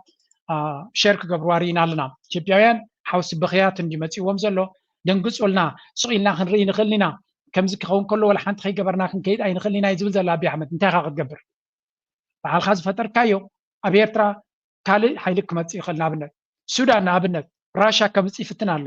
ምስ ራሻ ዲል ገይሩሎ ለንቀነ ድማ መራሕናይ ሱዳን አልቡርሃን ናበይ ክኸይዱ ዝባሃል ዘሎ ናብ ቻይና ክኸይድ ሞ ምስ ቻይና ክራኸብ እዩ ዝብል ሓድሽ ሓበሬታ ወፂኡ ኣሎ እዚ ድማ አልቡርሃን ንኣቢ ካብታ ዝነበረታ ተወሰኸታ እዩ ዝኾነ ዘሎ እዚ ሓድሽ ሓበሬታ ወፂኡ ዘሎ ኣብ ሱዳን ትሪቢዩን ወፂኡ ነበረ እዩ ናይ ሱዳን ሓላፊ ዘሎ ወይ እውን እቲ ናይ ወታደራዊ ሓይሊ ኣብ ፖርት ሱዳን ዘሎ ዓብደልፈታሕ አልቡርሃን ናብ ቻይና ከይዱ ምስ ፕሬዚደንት ናይ ቻይና ፕሬዚደንት ሺ ክራኸብ ምዃኑ አሜሪካ ምስ ሃገራት ዓረብ ኮይና ክሽምግሎ ዝፈተነት ዘተሰላም ኣይሳተፎን ኢሉ ተሓሲሙ እዩ ክሕሰሞ ከሎ ኣብቲ ቅንያት እቲ ወታደራዊ ሓገዝ ካብ ራሻን ካብ ኢራንን ተቐቢሉ ከም ዝነበረ እዩ ዝነገር ሕጂ ድማ ናበይ ከይድ ኣለዉ ናብ ቻይና ስለዚ ራሻ ኢራን ቻይና እዚኦም ኩሉ ግዜ ቀረባ ዝምድና ዘለዎም ሓደ ዓይነት ሽርክነት ዘለዎም እዮም ስለዚ እዚ ናይ አልቡርሃን ሓይሊ ኤርትራ ድማ ምስ ራሻን ምስ ቻይናን ርክብ ዘለዋ ናብ ኢራን ድማ ዲፕሎማሲያዊ ዝምድና ትጅምር ዘላ እያ ስለዚ ኤርትራ ሓይሊ ባሕራ ናብ ሱዳን ሰዲዳ ነይራ ኢልና ምስ ሱዳን ፅቡቅ ዝምድና ኣለዎ ምስ ግብፂ ፅቡቅ ዝምድና ኣለዎ መራሒ ናይ ግብፂ ድማ ናብ ቻይና ከይዱ ነይሩ ምስ ራሻ እውን ዝምድና ኣለዎ ኩሉ እቲ ዝምድናታት ርእይዎ መን እዩ ኣብ ድሕሪት ተሪፉ ዘሎ አቢ አሕመድ ነፍሱ ባዕሉ ስለ ዘነፀላ አሜሪካ ቀዳምነት ክቦ ይክሉን እዮም ምክንያቱ ድምፆም ዘይሰምዕ ምዃኑ ፈሊጦም ኣለዉ የስ መጋበርያ ክጥቀመሎም ንኣጀንዱ ክጥቀመሎም ከም ዝፍትን ዘሎ ይፈልጡ እዮም ግን ሙሉእ ብሙሉእ ናብኦም ኣተኪሩ ክሰርሕ ከም ዘይክልካ ይፈልጡ እዮም ምክንያቱ ናብ ብሪክስ ተገብራት እዩ ናብ ቻይና ተኸገብር ይኸይዳለሁ ናብ ራሽያ ተኸገብር ይኸይዳለሁ አብይ አሕመድ መትከሉ ንጹር ስለዘይኮነ ኣሜሪካ ብዓይኒ ጥርጣራ ከም ዝርእይዎ ቤናይ ትርኢ ናብ ትግራይ ዝገብርዎ ዘሎ ምትትታው ነቲ ናይ ስልጣን ናይ ትግራይ ንኣብነት ኣብ ዝዋን እዚ ብጌታቸው ረዳ ምናልባት ገለ ሃጓፍ ተረኺቦም ንጌታቸው ረዳ ንኣዲስ ኣበባ ከምፅዎ ከም ዝደልዩ ርዱእ እዩ እዚ እቲኣቶም ሙሉእ ብሙሉእ ምሳቶም ክሰርሑ ዝኽእሉ ምዃኖም ዝገልፅ ሓበሬታ ኣሎ በንፃሩ ኣበይ ኣሕመድ 100% ምሶም ክሰርሕ እዩ ዝብል እምነት ዘለዎም ኮይኑ ኣይስማዓንን እዩ ካብቲ ዝኸዶ መንገድታት ኣብ ግምት ብምእታው ማለት እዩ ስለዚ እቲ ጂኦፖለቲካዊ ጌም ክሳዕ ክንደይ ብዝቐልጠፈ ከም ዝቀያየር ዘሎ ንክንፈልጥ ኢለ ነዚ ስለ ዝኾነ እቲ ናይ ግብፂ ዘርእየኩም ፀናዕኩ እዚ ንሪኦ ዘለና ግብፂ ሓደ ካብኡ ኦሮሞ ነቲ ተቃውሞታት ናይ ኢትዮጵያ ከም ጌም እዮም ዝጥቀምሉ ዘለዉ ኢትዮጵያ ድማ ኩሉ ግዜ ከም እዮም ዘለዉ ንኣብነት 35% ህዝቢ ኢትዮጵያ ኦሮሞ እዩ ኣብ ኦሮሞ ከንታይ ኣሎ ኦኔግ ዝበሃል ተቃላሲ ሓይሊ ኣሎ ኣስላማ ህዝቢ ኦሮሞ ድማ ኣብ ክፋልናቱ ወይ እውን ገለ ክፋልናቱ እምነት ምስልምና እዩ ግብፂ ካ እስላም ስለ ዝኾኑ ነዚ ጉዳይ እዚ ክጥቀምሉ ከም ዝፍትኑ ኢትዮጵያውያን ከም ኢሎም እዮም ዝኸሱ ስለዚ ነዚ ፖለቲካ እዚ ኢዶም ክእትውሉ ከም ዝደልዩ ተወሳኺ እውን ምስቲ ናይ ተቃውሞ ኣብ ኣምሓራ ዘሎ ምስ ፋኖ እውን ርክብ ኣለዎም እናበሉ እዮም ዝኸስዎም ፋኖ ዝበሃል ድማ ክልል ኣምሓራ ምስ ሱዳን እውን ዶብ ስለ ዘለዎ ብመንገዲ ሱዳን ገይሩ ሓይሊ ናይ ግብፂ ሓገዝ ክገብሩ ከም ዝኽእል ኩሉ ግዜ ምስ ጠርጠሩ እዮም ናይ ኣቢ ስርዓት ኩሉ ግዜ ምስ ተዛረበ እዩ ስለዚ በቲ ብኦነግ እጂ ድማ ብክልል ሶማል እውን ክመፁ ስለ ዝኾኑ ብሶማልያ ስለ ዘለዉ ነቲ ሓገዝ ናይ ኦሮሞ ንምግባር እውን ክሕግዞም ከም ዝኾነ ምክንያቱ ናይ መሬት ኣክሰስ ክህልዎም ስለ ዝኾነ ዳትስ ዋይ ድማ ሰራዊት ናይ ኣቢ ወይ ወታደራዊ ሓይሊ ናቱ ኣበይ ገፁ ይሰዶ ዘሎ ናብ ሶማልያ ገፁ ነቲ ዶብቲ ክዓፅዎ ክፍትን እዩ ግብፂ ወታደራዊ ዓቕምናታ ብኡትያ ናብቲ ኦነግ ናብቲ ናይ ኦሮሞ ሓይሊ ክትእቱ ከም ትኽእል ብንየው ድማ ብሱዳን መፅያ ነቲ ፋኖ ወታደራዊ ሓይሊ ክትበ ከም ትኽእል ንኣቢ ንምድኻም ድማ ግብፂ ኤቭሪ ሪዝን እዩ ዘለዋ ንኣቢ ዲቓ ብካልእ ሓያል መንግስቲ ክትከኦ ግን ኣይደልን ናይ ግብፂ ስትራቴጂ ንኢትዮጵያ ሓያል ንክትከውን ኣይደልን እዩ ኢትዮጵያ ፋሕብትን ክኣትዋ እዮም ዝደልዩ ግብፂ ንጹር እዚ ኢትዮጵያ ፋሕብትን ክኣትዋ ትደሊ ሃገር ኣብ ኣፍሪካ ኣብ ዓለም ግብፂ ጥራያ ኤርትራ ፕሬዚደንት ሃገር ኤርትራ ክንደይ ግዜ ተዛሪቡ እዩ ጎረቤትና ሓዊ ክኣትዋ ይንደልኒና እዩ ዝብል ንኢትዮጵያ ክትፈራረስ ወይ ክትበታተን ንደሊና ዝብል መራሕና ኤርትራ የለን በንፃሩ እዮም ከማን ኢትዮጵያ ከይትበታተን ክንሕግዝ ኣለና ዝብሉ መራሕቲ እዮም ነይሮም ግን ከምኡ ዝብሉ መራሕቲ እውን ክብረ ዘይህብ ፖለቲካዊ መራሕነት ኣብ ኣዲስ ኣበባ ኣሎ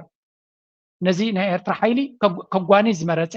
ነዚ ናይ ኤርትራ ሓያል ዝኾነ ወታደራውን ፖለቲካውን ዓቕሚ ዘለዎ መርሕነት ከም ፀላኢ ናቱ ክቕይር ዝመደበ ፈታዊ ዝነበረ ናብ ፀላኢ ዝቐየረ መርሕነት ኣብ ኣዲስ ኣበባ ኣሎ ስለዚ ንኤርትራ ከሲሩ ንሶማልያ ክሕግዝዎ ዝኽእሉ ዝነበሩ ከሲሩ ጥራይ ዘይኮነስ ፀላእቲ ናቱ ኣብ ሶማልያ መደበር ከም ዝረኽቡ ገይሩ ኤርትራ ምስ ግብፂ ዘለዋ ርክብ ንግብፂ ኣብ ደገ ባሕሪ ክትባ ትኽእል እያ ዝብል እምነት የብለየን ግን ግብፂ ንደልየ ኢና እንድሕር ኢሎም በዚ ሕጂ ኢትዮጵያ ዝፍክርዎ ዘለዉ ኣብ ደገ ባሕሪ ዘይኮነሲ ቦታ ክብዎም ከም ዝኽእሉ እውን ንፁር እዩ ኤርትራ ትገብሮ እያ ዝብል እምነት የብለየን ግን ወይኒትካም ናብዚያ ነጥብዚያ እንተተመፅሑ ኤርትራ ንግብፂ ክትተሓባበሮም ከም ትኽእል እውን ንርኢ ኣለና ብሱዳን ግብፂ ከም ድሌቶም ክገብሩ ከም ዝኽእሉ ኩሉ ግዜ ፍሉጥ እዩ አልቡርሃን ቀዳማይ ደጋፍናቱ ናይ ግብፂ ሓይሊ ምዃኑ ስለዚ ኢትዮጵያ በዓላ ብዝፈጠረቶ ሽግር ኣብ መዋጥራት እያ ናበይ ገፃ ተኣውያ ጥራይ እጂ ተኣውያት ወረቐት ዝሰብ ኣብዚ እጂ ስምዕዎ ብግልፂ እዮም ዝዛረቡ እቲ ናይ ኢትዮጵያ ዶሜስቲክ እንታይ ይብላ ኣሎ እዚ ኣብ ኢትዮጵያ ፖለቲካዊ ነውፅሎ ወይ እውን ኣምሓራ ናቱ ሓይሊ ኣብ ኣዲስ ኣበባ ክመፅእ ይደሊ ትግራይ ናቱ ዓፋር ናቱ ኦሮሞ ናቱ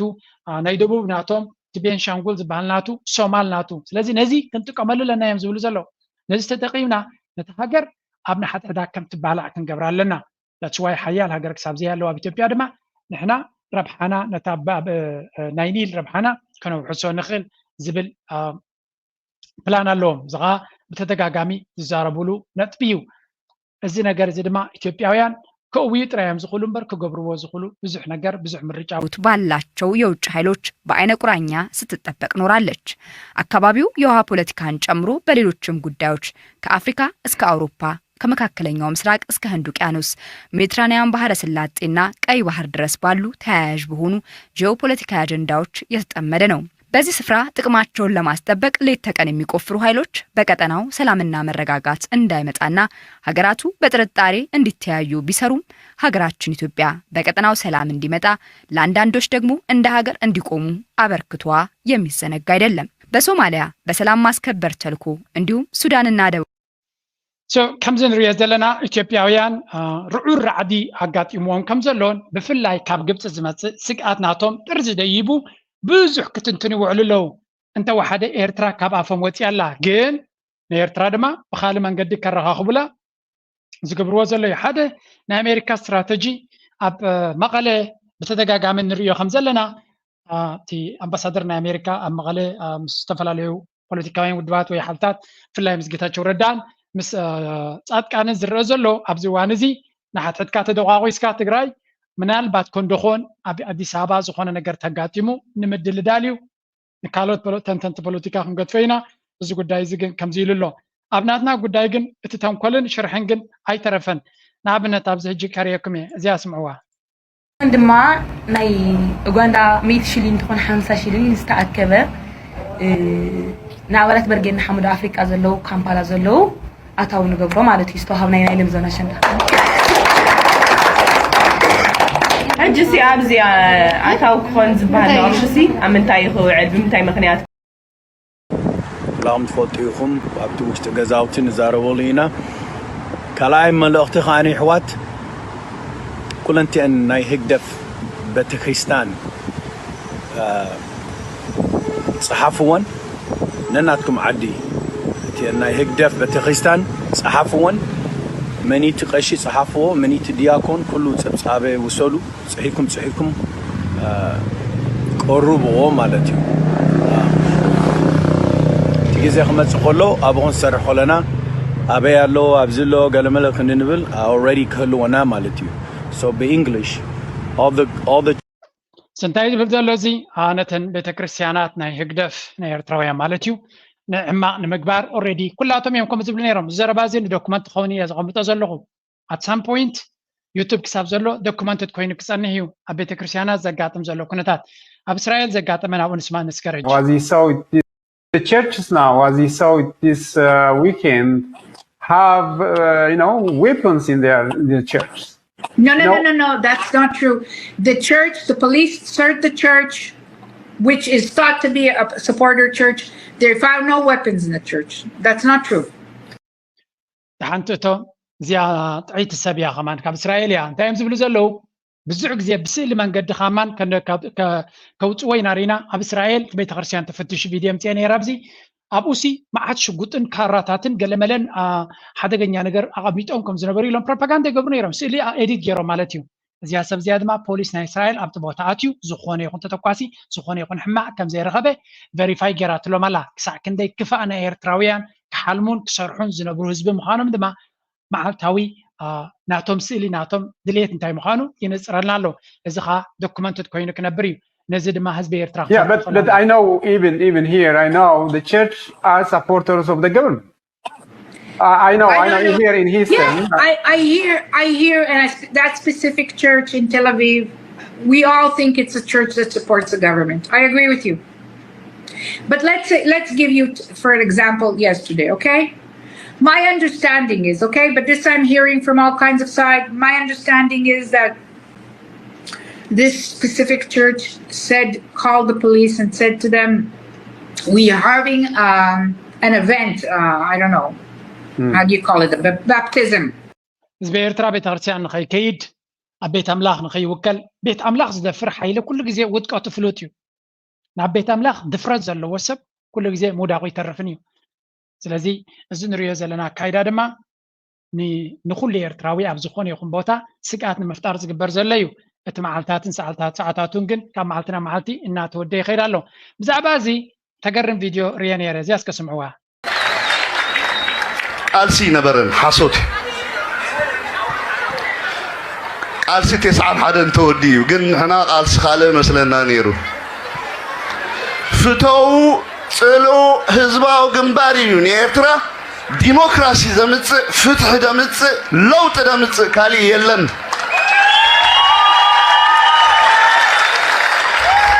ካሊእ የለን ኣብዚ ክንርዕን ግድነት ስለዚ ትማሊ በዚ 4-5 ነይሮም ኢሎም እሞ ንዖም ከማን ንዓመት ኣብዚ ኸነምጾም ኢና ንዖም ንዓመት ኣብዚ ኸነምጾም ኢና ስለምንታይ ኤርትራዊ ጠፊኡ ኣይተርፍን እዩ ኤርትራዊ ኣብ ዝኸዶ ቦታ ኸይዱ ንሃገሩ ኩሉ ግዜ ይሓስብ እዩ ልቡ ማንታ ይድሃርም እሞ እንታይ ኢና ክንገብር ዘለና እንታይ ኢና ክንገብር ኣለና ሓንቲ ኤርትራ ሓደ ህዝቢ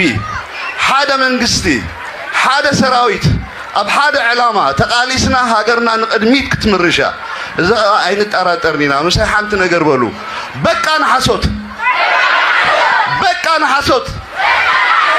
በቃ ንምድንጋር ብምድንጋር ሃገር ኣይህነፅን እዩ በቃ ንሓሶት ዘላለማዊ ዝኽርን ሰማዕታት ዓወት ንሓፋሽ እዚ በዓል ወዲ ጣባ ዝገብርዎ ዘሎ ወዲ ባሻይ ካልኦት ኤርትራውያን ኣብ ደንበ ተቃውሞ ብትክክል ዕላማ ንኤርትራ ለውጢ ከነምፂና ኢሎም ዝሰርሑ ዝነበሩ እንተረኣኻዮ ግን እቲ ደንበ ተቃውሞ ብድሕሪ መጋረጃ ለውጢ ከምፅእ ዘይኮነ ስልጣን ባህግቢ ዘለዎም ንባዕሎም ኣብታ ኩርሲ ኮፍ ኢሎም ካብ እቲ ኣብ ደገ ንሪኦ ዘለና ክፍኣን ሕማቕን ኣብ ኤርትራ ከም ዝነግስ ክገብሩ ዝደልዩ ሓይልታት ነቲ ጉዳይቲ ክጠማዝዝዎ ምስ ረኣዩ መብዛሕትኡ ሰብ ንጆርጅ ሓዊስካ ተመሊሱ እቲ ህዝባዊ ግንባር ኣብ ኤርትራ ዘሎ እንታይ ዝደሊ ሓደ መንግስቲ ኤርትራ 33 ዓመት ኣብ ስልጣን እንተሎ 33 ዓመት ብማዕረ ዝሰርሓላ እንታይ እዩ ሓድነት ህዝቢ ኤርትራ ይሕሉ እዩ ኣብ ኣስመራ ዘሎ ፀገም ኣብ ባሮንት ኣሎ ኣብ ተሰነይ ኣሎ ኣብ ዓዱኻል ኣሎ ኣብ ዓሰብ ኣሎ ኣብ ቃሮራ ነቕፋ ኣሎ ስለዚ እቲ ፀገም እንተኮይኑ እቲ ፅቡቕን እቲ ክፉእን ብማዕረ ናብቲ ህዝቢ ዝዝርጋሕ ስለዚ ንህዝቢ ኤርትራ ነቲ ሓደ ዘቕርብ ነቲ ሓደ ዘርሕቕ ነቲ ሓደ ዘዳሉ ነቲ ሓደ ዘካፍእ ኣይኮነን ንኩሉ ብማዕረ እዩ ዝርዮ ቤት ትምህርቲ ክሰርሕ ተኮይኑ ብዓቕምታቱ ናብ ኩሉ ቦታታቱን ማዕረ ዘርጊሐ ከም ዘለዎ ዝገብር ከምኡ ስለ ዝኾነ እዩ ብዙሕ ናይ ተቕርፂ ወይ እውን ናይ ሕርሻ ፕሮጀክታት ናይ ኤርትራ ኣብ ጋሽባርካ ዘሎ ጋሽባርካ ፍሉይ ኣብ ኣስመራ ስልጣን ስለ ዘለዎ ወይ እውን ነቲ መንግስቲ ኤርትራ ተቆፃፂሮም ስለ ዘለዎ ይኮኑ እንታይ ዳ እቲ መንግስቲ ኤርትራ ነታ ኤርትራ ብማዕረ ስለ ዝርያ እዩ ሃገርና ድማ ንኩልና ማዕረ ስለ ትብፅሓና ኣበይ ከርባሓና ዝኽእል ኢሉ ዝሓስብ ኣበይ ንቤተሰበይ ከርብሖም ይኽእል ኣበይ ንዓልየተይ ከርብሖም ይኽእል ኣበይ ከዝያዳ ነቶም ቀረብተይ ደቂ ዓደይ ክጠቕሞም ይኽእል ኢሉ ኣብ ዓዲ ኮነ ፕሮጀክት ዝገብር ኣሚን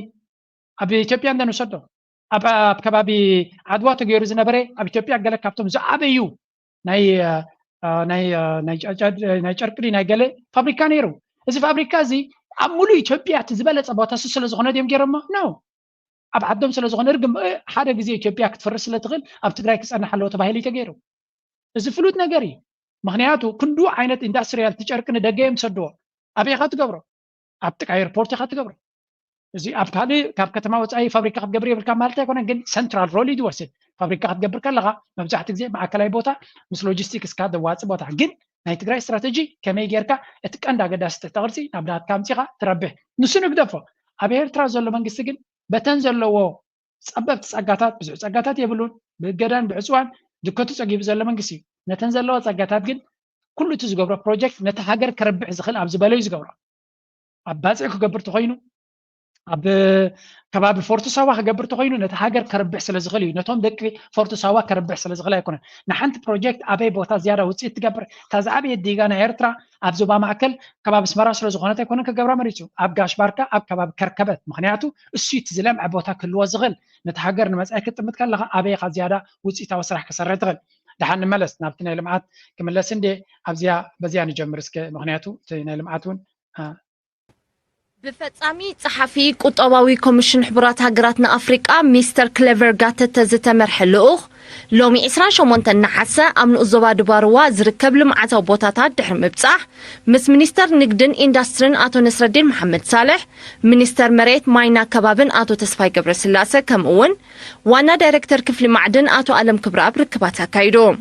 ልኡኽ ቁጠባዊ ኮሚሽን ንኣፍሪቃ ኣብ ሰዓታት ቅድሚ ቀትሪ ኣብ ዝገበሮ ዑደት ዲጋ ገርገራን ምስኡ ተኣሳሲሩ ዝሰላሰል ዘሎ ትሕቲ ቅርፂ ፀሓያ ውፅዓትን ሕርሻዊ ንጥፈታትን ተዓዚቡን ብዝምልከቶም ኣካላት መግለፂ ተዋሂብዎን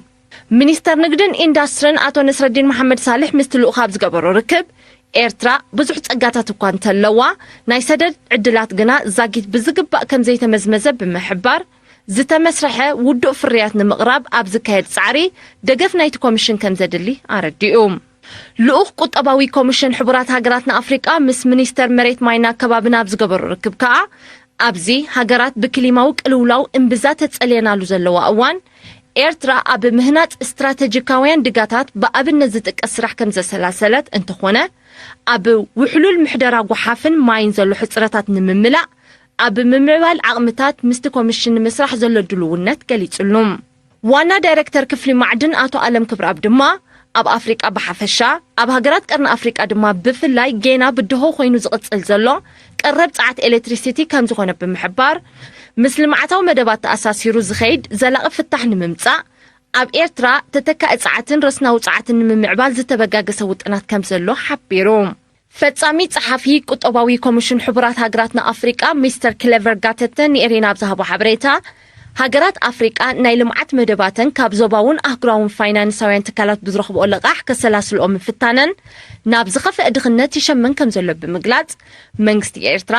ጸጋታቱን ዓቕሚ ሰቡን ኣጎሳጒሱን ኣኽቲቱን በብጽላቱ ቀዳምነት ኣብ ዝወሃቦ መዳያት ብቐንዱ ድማ ኣብ ፀሓያዊ ንፋሳውን ረስናውን ጸዓት ሕርሻ ንግድን ስታትስቲክስን ቁጠባዊ ኮሚሽን ሕቡራት ሃገራትና ኣፍሪቃ ኣበርክቶ ከም ዝገብር ኣነጺሩ እዚ ንሰምዖ ዘለና ናይ ብሓቂ ክሕጉሰካን ክኹርዓካን ዝግብኦ እዩ ጎኒ ናቱ ምናልባት ኣብዚኣ ሓንቲ ሪፖርት ክበኩም እየ እዛ ሪፖርት እዚኣ ራይዋ ኤርትራ ኣብዚ እዋን እዚ ነቲ ዘለዋ ናይ ጸዓት ሕፅረታት ንምፍታሕ ትጓየ ከም ዘላ ተስፋኒውስ ሓደ ሓበሬታ ውፅኡ ነይሩ ኤርትራ ኣብተን ክልተ ኣገደሲ ናይ ጸዓት ቦታታት በለዛ ወይ እውን በለዛን ሕርጊጎ ንባ ኣብ ክልቲአን ነቲ ዘሎ ቀረብ ናይ ጸዓት ንምዕራይ ብዝቐልጠፈ ብካምፓኒታት ናይ ቻይና ተደጊፉ ይሰርሕ ከም ዘሎን ኣብዘን ዝመጻ ዘለዋ ሒደት ሳምንታት ድማ ምናልባት ቁሩብ ሰሙናት ኢልዎ ኣሎ እቲ ቀረብ ናይ ኤሌክትሪክ ኣብ ገለገለ ኣብ ዝበፅሐ ክፋል ናይ ኤርትራ ኣገዳሲ መፍትሒ ክረክብ ምዃኑ ዝገልጽ ሓበሬታ ውፅኡ ነይሩ ናይ ብሓቂ ተስፋ ዝህብ እዩ ቀረብ ናይ ኤሌክትሪክ እንተተማሂሹ እዚ ናይ ኣፍሪካ ኤግዜኪቲቭ ብራንች እውን ከም ዝብሎ ፀንሐ ኣብቲ ናይ ፓወር ወይ እውን ናይ ጸዓት ኤርትራ ደገፍ ከም ትደሊ ኣብ ኢንዱስትሪ ንምህናፅ ንሰደድ ዘቕንዕን ኤክስፖርት ዘቕንዐ ኣብ ምህናፅ እውን ሓገዝ ከም ትደሊ ክገልጹ ከለዉ ኤርትራ ንእሽተይ ሓገዝ ተዋሂብዋ በቲ ዘለዋ ዓቕሚ ብንእሽተይ ዓቕሚ ናይ ምስራሕ ዓቕምናታ ተጠቒማ ነቲ ጸጋታት ዝለዓለ ውፅኢት ከተምፅኣሎ ከም ትኽእል ርዮም ኣለዉ ብንእሽተይ ዓቕሚ ዓብ ስራሕ ክሰርሕ ትኽእል ሓንቲ ናይ ዩኤን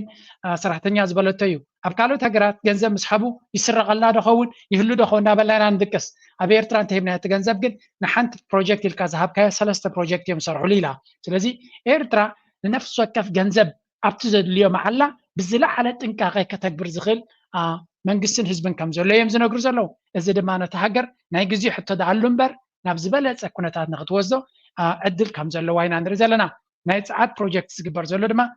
ብናይ ኣወል መንገዲ እውን ቅድሚ ሕጂ ሓቢሩ ነይሩ ኣብ ወርሒ 9 ኣቢሉ መፍትሒ ክረክብ ከም ምዃኑ ገሊጹ ነይሩ ኣብቲ ድማ ብተስፋኒውስ ዝወፅ ሓበሬታ ድማ እቲ ኩነታት ብፅቡቅ ይግስግስ ከም ዘሎን እቲ ዘሎ ጸዓት ድማ ነቲ ዘሎ ኢንዱስትሪ ናይ ኤርትራ ከምኡ ድማ ነቲ ህዝቢ ዘድልዮ ናይ ጸዓት ቀረብ ክቕይረሉ ዓብይ ኣስተዋፅኦ ክገብረሉ ከም ዝኽእል ከም ተወሳኺ ድማ ኣብ ሶላር ዘተኮረ ብዙሕ ሶላራት ኣብቲ ንኣሽቱ ፕሮጀክታት ኣብ ኤርትራ ማለት ኣብ ዝተፈላለዩ ቦታታት ይጥቀሙ ከም ዘለው ብምግላፅ እዚ እውን ተወሳኺ ነቲ ዘሎ ኩነታት ክቕይሮ ይኽእል ምስቲ ናይ ቻይና ቴክኖሎጂ እናማዕበለ ዝኸይድ ዘሎ ሶላር ብፍላይ እዚ ፀሓያዊ ጸዓት ንምጥቃም እንድሕሪ ዝያዳ እቲ ሰብኣዊ ፀቒቱ ድማ ነፍሲ ወከፍ ሓዊ ቃውቃው ዝብል ፀሓይ ዘለዎ ዓዲ ስለ ዘለና ንዑ ተጠቒምና እውን ኣብ ፅቡቅ ክንከይድ ንኽእል ብሓፈሻ እታ ብኤርትራ ዝዘውር ዘሎ ወኪል ናይ ዩናይትድ ኔሽንስ ናይ ኣፍሪካ ምስ ኤርትራውያን ሓለፍቲ ኮይኑ ናብቲ ዲጋታት ናይ ኤርትራ ናይ ዓዲ ሓሎ ከምኡ እውን ናይቲ ኣብ ከባቢ ድባርዋ ዘሎ ፕሮጀክት ከይዱ ይርዮ ከም ዘሎን ስለዚ ኣብ ኣስመራ ኮፍ ኢሉ ኣብ ከተማ ኮፍ ኢሉ ይኮነን ዝዛረብ ዘሎ እዚ ድማ ነቶም ናይ ሓገዝቲ ትካላት ብጣዕሚ ሞራል ዘውህቦም ብተግባር እቲ ስራሕ ኣብቲ ቦትኡ ኮይኖም ክርእይዎ ከለዉ ነቲ ተግባረ ንክገብሩ ሞቲቬት ዝገብሮም ኤርትራ ብዓቕማ ትገብሮ ዘላ ድማ ልዑል ክብሪ ዘውህባ ነገር እዩ 26 ደርቢ ዘለዎ ፓላሶታት ኣብ ከተማ ስለ ዝሃነፅካ ኣይኮነን ኣብ ገጠራት ኣብቲ ቀንዲ ውሕስነት ዘለዎ ምዕባለ ንምምፃእ sustainable growth sustainable development ንኸተምፅእ ኣብ ውፅኢታዊ ዝኾነ ቦታታት ብዓቕምኻ ትሰርሖ ከም ዲጋታት ከምኡ ድማ ከም ሓፅብታት ነቲ ህዝቢ ነቲ ኣብ ገጠራት ዘሎ ድማ ብመሰረቱ ዓብ ለውጢ ከምፅኣሉ ዝኽእል ኩነታት ኢና ንርኢ ዘለና እዚ ድማ ክንኮርዓሉን ክንሕበነሉን ዘለና ኣካይዳ እዩ ኤርትራ ድማ ናይ ግዜ ሕቶ ደኣሉ እምበር ናብ ዝበለፀ ደረጃ ክትበፅሕ ክትኽእል ሃገር መሰረት ዘለዋ መሰረታ ብፅቡቅ ሃኒፃ ዘለያ ነፍሲ ወከፍ ኤርትራዊ ድማ ብዝከኣሎ ሓደ أونتاوت حساس بحيزو نزا هاجر بخميك حق زاخل انت أبركو تخجبر خل بينك واسايخل انت عينت الواخ جبر خل زبلة حساس بحيزنا نز تبقيس زلوا جعزو نحنا هم بقدينا كان حجزن كان بركتن كنت أرى لنا الوتهاوي نايرترا حبريتان زبدما كن كلا خلهم كن كلا لنا بإنجليش بزو حبريتاتات أبتي درار فور أفريكا زبل ناي بريزنت سياس مس بوتين ديو مس كالوز جبروا انترفيو واتي جبروا اللغة سلازي درار فور أفريكا كيتكم سبسكرايب جبروا نت فيديو تدما لايك جبروا نبزو حساب كباتسح زعبا إيرترا زملكات قدايتون أو بوست نجبرينا كم توساقي أبيكسون نعوز ملكات نجارات جبري لايك مقبار سبورت مقبار شير مقبار كومنت مسحف نزل channel حجازيو حجزكم دما كم وترا قدا سنة الله ونابلكو مزات عمت تسفات تبدر فقط فكمي هيا نبان خيج